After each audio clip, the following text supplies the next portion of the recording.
Hey YouTube, Electric Adventures here with the next episode in Electric Adventures of the Games. We're moving on to Program Pack 8. This one only has 2 games on it, but they're slightly larger ones. So this one has Munch Man. I'm sure you'll be able to guess what that one is. And the very first of my text adventure games, Planet Beta. Right, so let's have a look at Munch Man. I've already got him loaded up. Goes in the right place. So Munch Man, of course, is my go out of Pac-man clone. It is written completely in BASIC though. So we've got our Unisoft moniker. And once again we have a little bit of an intro sequence. Our ghosts and our Munch Man grabs the power pellet, gets the ghosts, gets the extra points. Notice there's only 3 ghosts, because obviously 4 ghosts and Pac-Man would be too many sprites for one line. And it's actually going through the different bonus rounds up the top as well each time it goes through the sequence, so that's pretty good. And we're using that draw command, line draw command for the titles as well. So there we go. Going on to the next one. We've got banana now. All right, let's give it a go.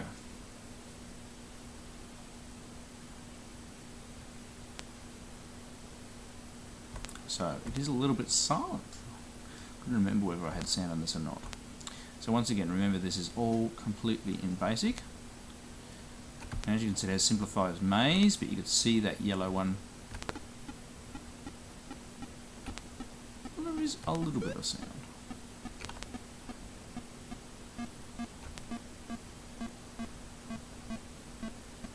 Oh, ow.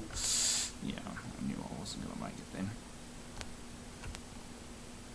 So the yellow one's fairly smart and aggressive. I can't remember whether I made each of the... So the yellow one obviously knows exactly where you are a lot of the time.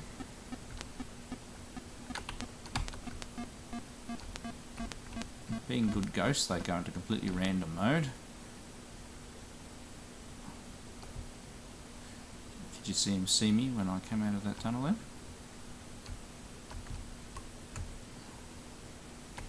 Can be a little... Oh, missed out on the... it can be a little hard to get in the corner sometimes. And as you can see, it has a simplified maze. Really got to watch the yellow one because he's definitely got it in for me.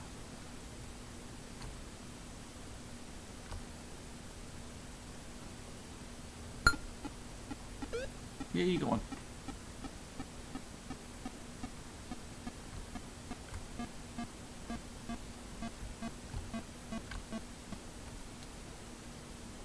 Yep, they definitely have different intelligence levels depending on the ghosts there. Because you could see the blue one is still sort of seeing me, but it's not. As you can see, it's not figuring out to go up to go and get me. Whereas if I went here, the yellow one sees me straight away and comes after me. Oops, stuck on a corner. Ooh, that got a bit nasty. Okay, here comes the yellow one after me.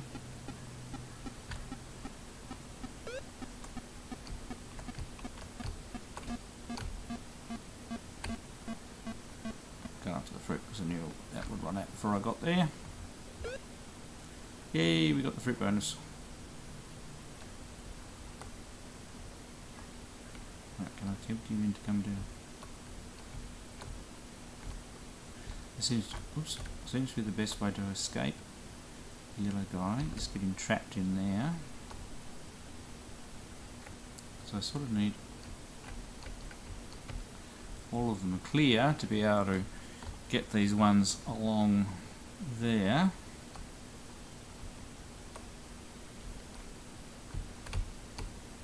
Get him to go up there, and then I can go and hopefully not missing the corner.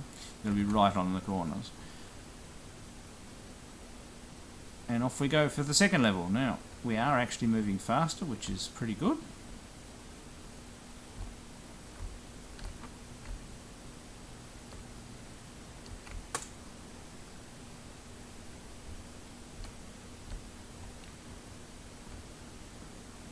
So it really needs that, you know, repetitive sound as you're munching away at the dots, so just to make it a little bit more fun. There we go. See, look, the blue one is now a little bit more intelligent.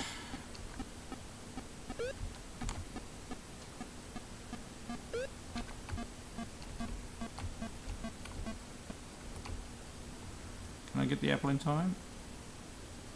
I don't think I did. I think I just missed it. Let's see how intelligent the blue one is now. Look, there we go. Blue one is as intelligent as the yellow one.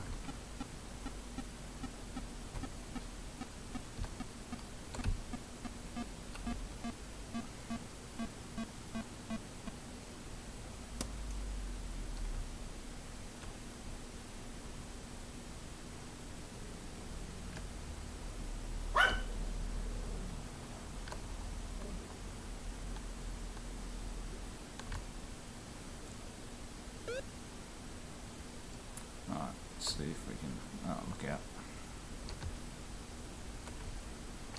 Oh my god! Yeah, they've definitely up the smarts. Now I'm in trouble.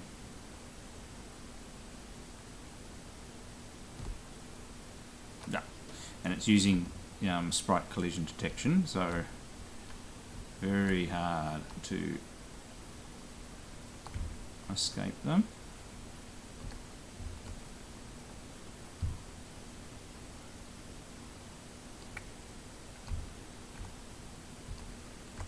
Right, let's get rid of this stuff in front of the place where they come out. Oh, I have to go get that.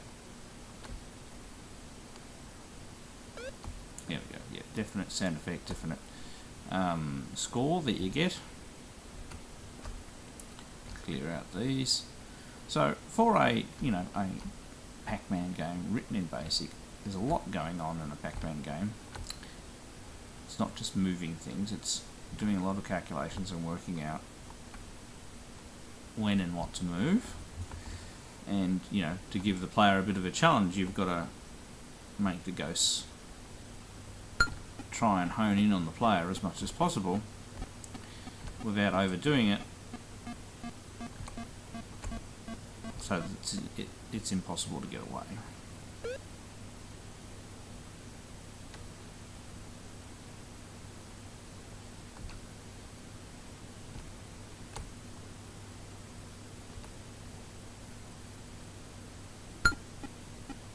I'll just go for the next level just so we can see the speed difference. This is the banana level. Yeah, look, see, both guys saw me straight away.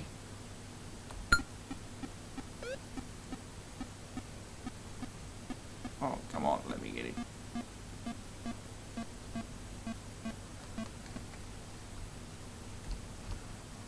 And he got me. Not totally fair, I know. But there we go, Munch Man. Not a bad version of Pac-Man, if I don't say myself, for a game completely written in BASIC. Alright, I'll get set up and we'll go and have a look at the source code together. Right, so here we go with the source code. Let's have a look at how long it is.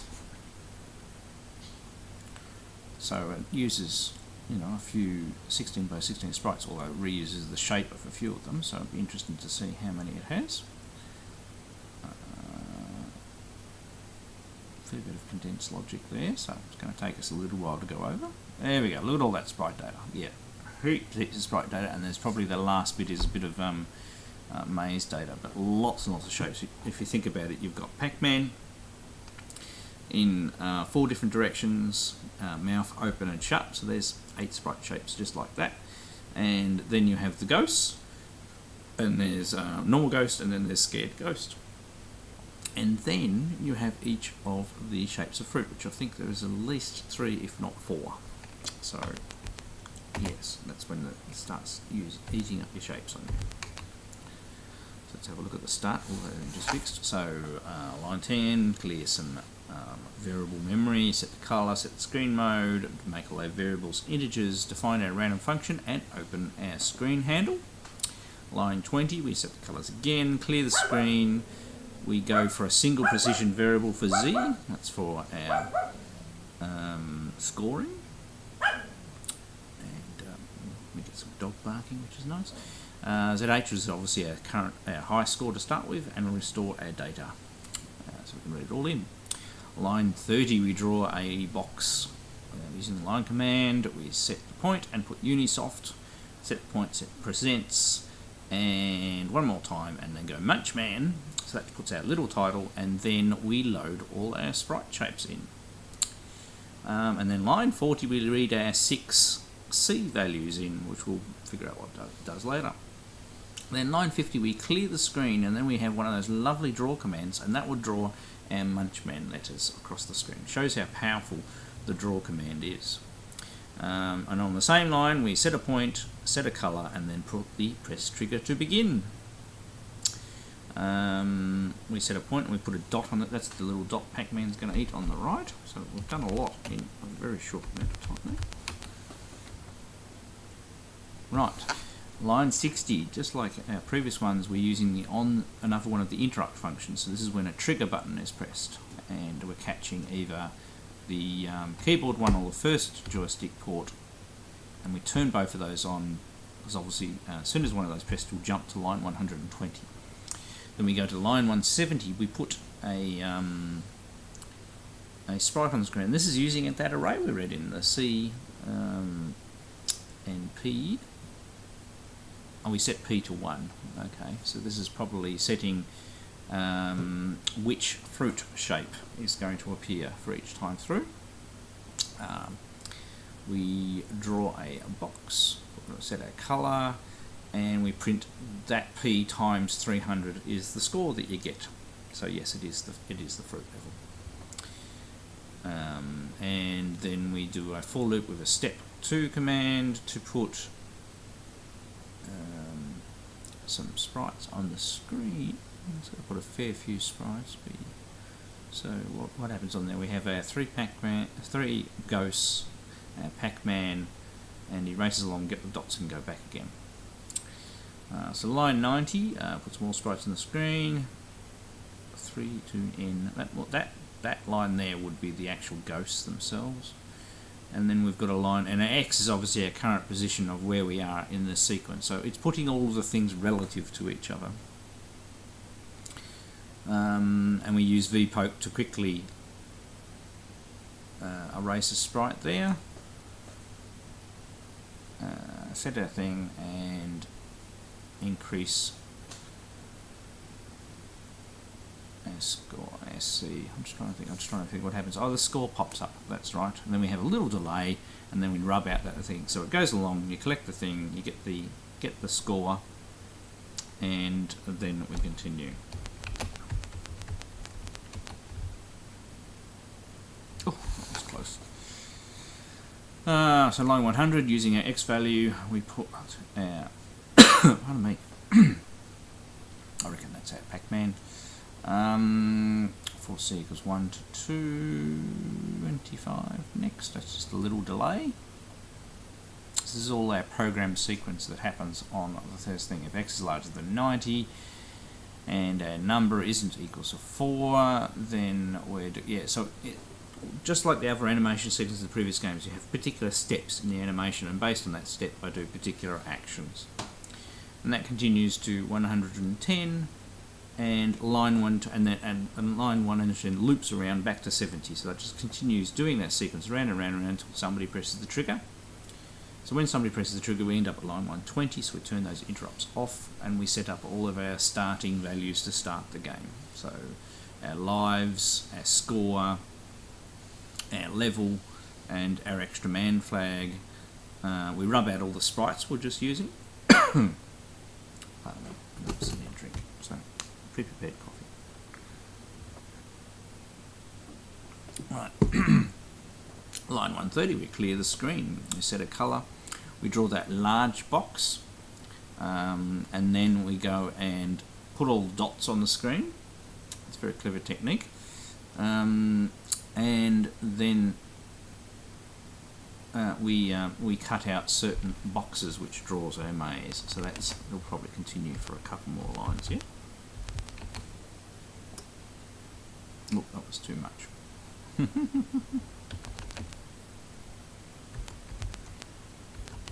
Let's try one less. It was still too much.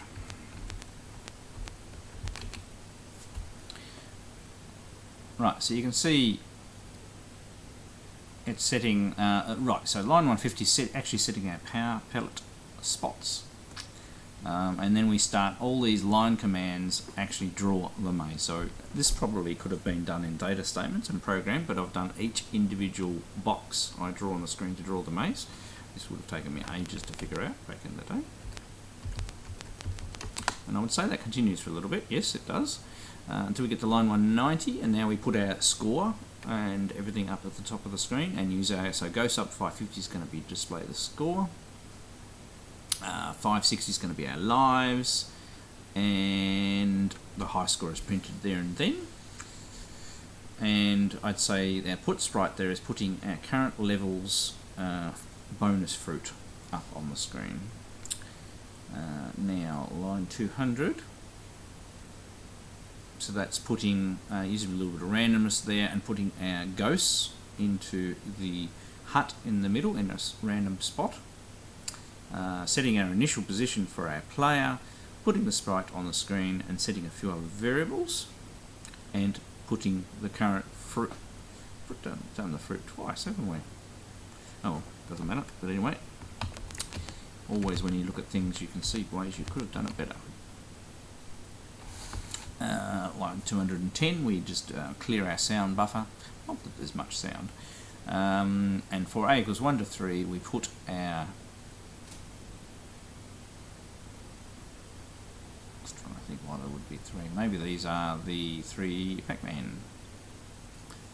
And then on TA, so that must be like a direction thing. So on the value that's in the array TA plus 1.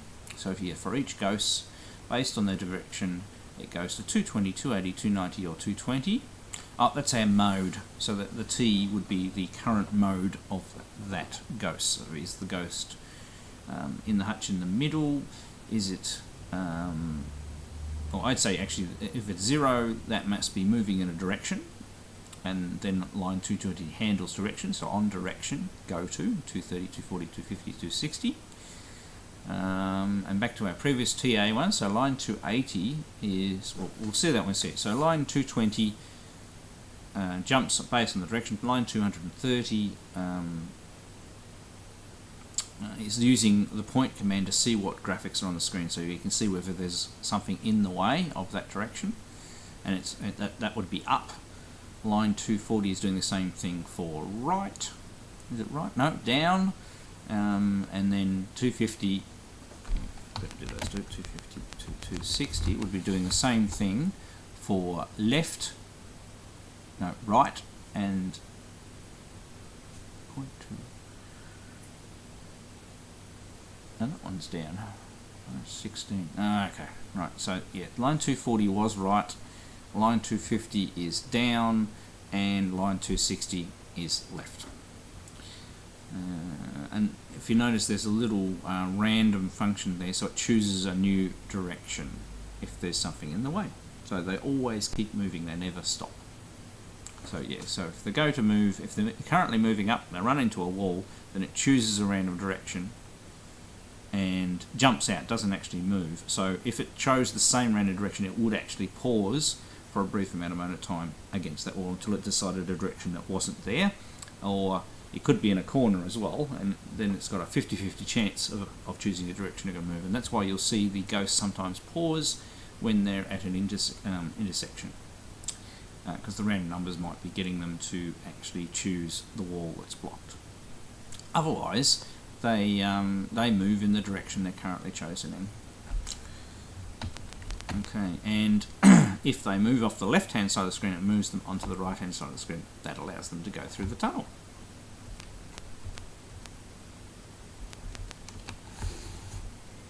Okay, so line 270, it actually, so this is after it's been through the directions, it actually puts the sprite on the screen based on direction, and CH is the current chomp, where it's chomp open or chomps. Oh no, it's just colour. That would be colour, wouldn't it? So yeah, okay. Because these are ghosts. It's not the actual Pac-Man. Yes. So CH, where chase. That's what that probably stands for. So are the ghosts being chased, and that determines the colour.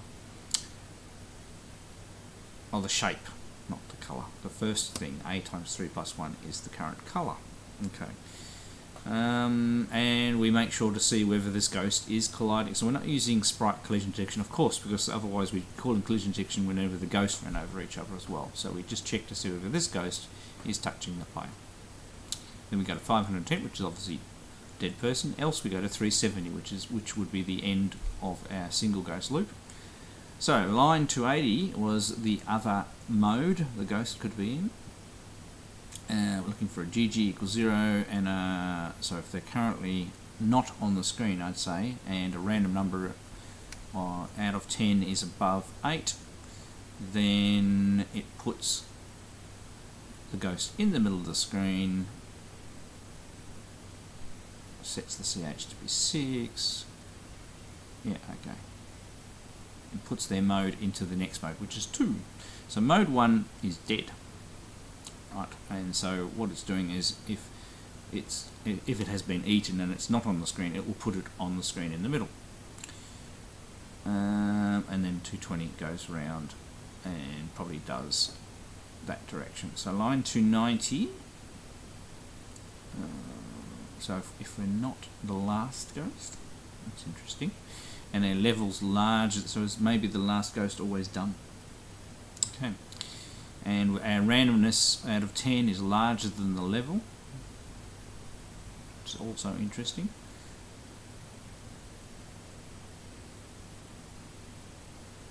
Can't work that one out at the moment. As I said, there's quite a bit of complex logic here. I really would be interested to know what the CH variable mean. And then we, right, now this little bit here on line 290 here, so if the player's X is less than the ghost's X, then we set our direction to 4. Else if the player's, so this is if the ghost is over here and the player is over here, it will go towards the player, and vice versa, other way around as well. So that's what that section does there. Oops.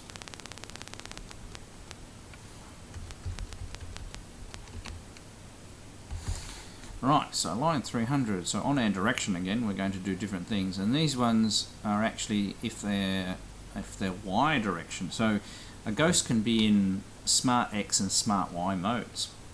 There we go, that was actually quite clever of me. And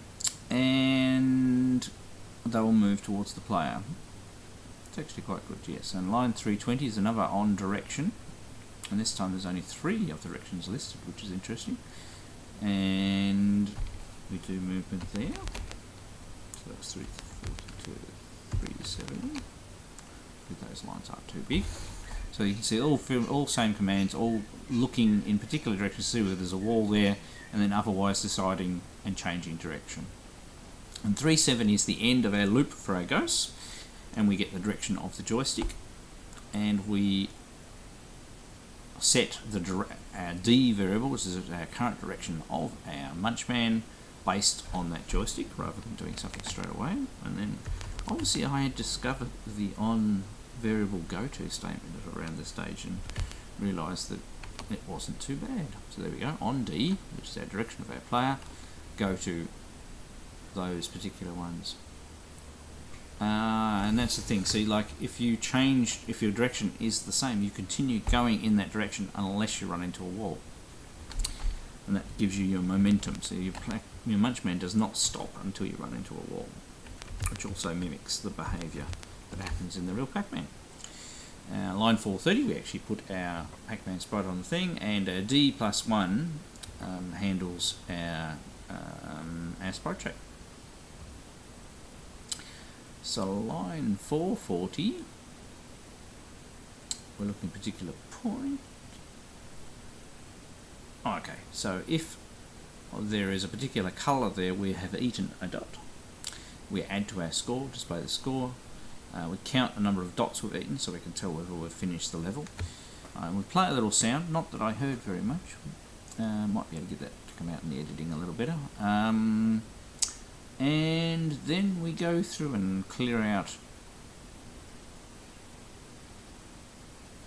We set all ghosts. Oh, this is looking. This wasn't just any dot. This is actually one of our power pills. And when we're in power pill mode, we go and set all the current ghosts to be mode 3, which is runaway ghost mode. GG is obviously a flag for that. And our TG, so this is the time we have, is 30 minus our current level times 2. So obviously the later the level, the less time you have. And E is the total number of dots eaten. If we've eaten 104, then 130 we've finished the level and we start a new one. Probably could have had a little end of level bonus sequence there, but that's okay. And obviously our little bug there where we don't rub the sprites off the screen when we're drawing a level. Right, line 450. We're looking if point is colour 7, then we rub that point out and we add 5 to our score. So that's just eating a normal dot. Once again, add to our dot count. Is it 104? Otherwise, if it is, we can 130. We've finished the level. Line 460. So TI equals TI plus 1. So that's obviously a time thing. So if our time is larger than 70. Then, if it is 70, then put, I'd say, our current fruit on the screen. If our time is now 100, then we take the fruit off the screen. So one little line of code does the fruit appearance and disappearance there. It's actually quite interesting. Line 470, this is looking for a particular, are we within a particular X range, and our Y equals a particular one, then, okay, have we eaten the fruit, I would say, and we're in that mode where the fruit's visible.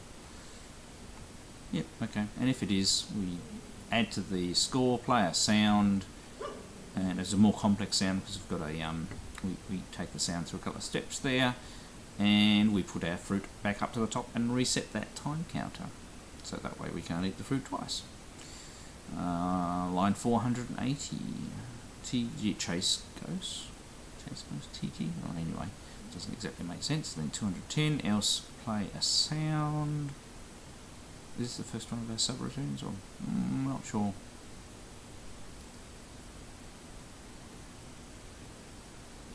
We changed the modes of the ghosts too. Okay, so time for ghosts. So the ghosts are in being chase mode, and when it gets down to 0, it changes them back to normal ghosts. And I'm just trying to see the bit where it...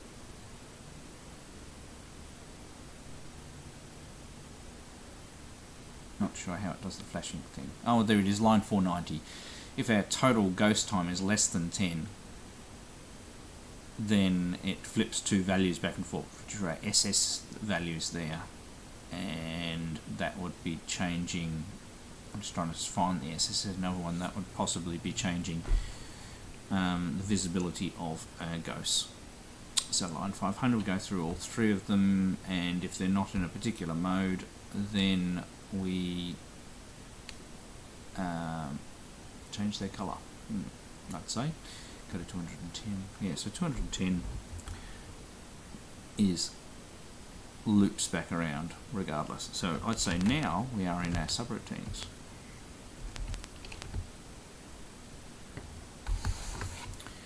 So 510. Yeah, because regardless of what happens, we don't get to this line. So this must be directly jumped to. So GG larger than 0, and our current, so this is a specific subroutine for a ghost. So if we're in mode 3, we go to 5330, else sound. Oh, okay, so this is if we have hit the player. So if we've hit the player and we're not a running away ghost, then of course we decrease the lives, rub all the ghosts and other sprites off the screen, put our fruit back up the top, reset that, just check our score is not over the high score. If our lives are larger than 0, go to 200, continue. Otherwise we put game over on the screen, wait a little while, go back to 50.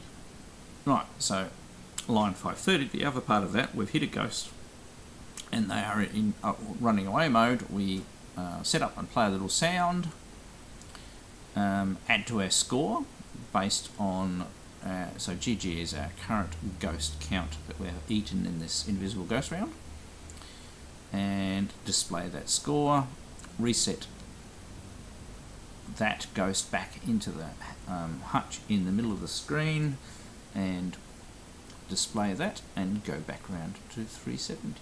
And line 540 is a catch-all to make sure we don't go any further, I suppose. And line 550 displays our score, and if we've got an extra life, we've got our scores going over the extra life thing, it increases our lives and plays a little extra life thing.